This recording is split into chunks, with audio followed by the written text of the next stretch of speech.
And we tackle our second question about cumulative frequency in this paper. Obviously the examiner's favourite question, even if nobody else's. And you're given the time of some runners in a race.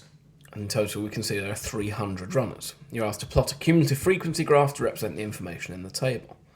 Step 1 is always going to be to label my axes, normally being worth a mark on its own, or at least being penalised if you don't do it. And I'm going to ensure that I include the minutes on my x-axis. Then come up with sensible scales.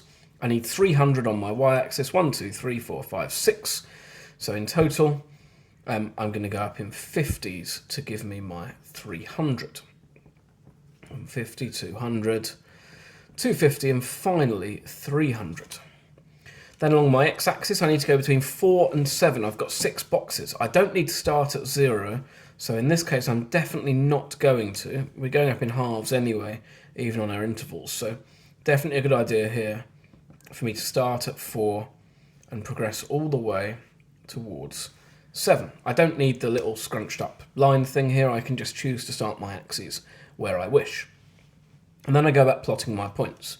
No one gets below 4 minutes, that would be too fast.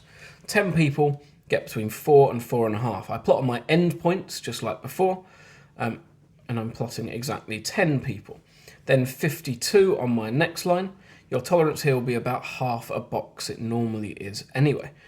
And then 125, and then, that 6 is an annoying place, and then 182, and then 244, and then finally 300.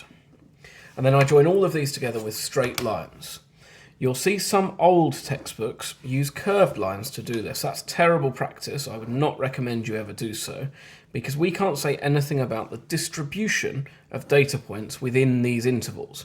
So we may as well assume that they're uniformly distributed, that is, that straight lines join each of those points.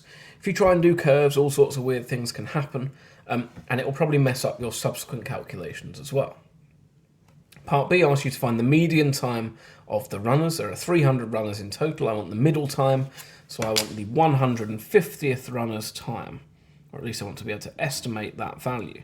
So I mark on the graph so that the examiner can see exactly what I'm doing, as so, and that gives me 5.5, 5.6, 5.7 minutes, 5.7 minutes. There's a tolerance of about 0.1 minute, I believe, on either side of that you are allowed to go. Fastest 20% qualify to enter the next round. Slowest possible qualifying time. So my fastest runners are here, 4 minutes. My slowest are at 7. So I want the top 20% of runners. 10% of 300 is 30. So I want the top 60 runners. So I can read this off. Top 60 runners. There you go. And again, I'm showing the examiner exactly what I'm doing. It's 5 and then 1 square, and each square is 0.05, so it's 5.05 minutes. And again, there's a tolerance on whether that's correct or not. And that's the next question sorted.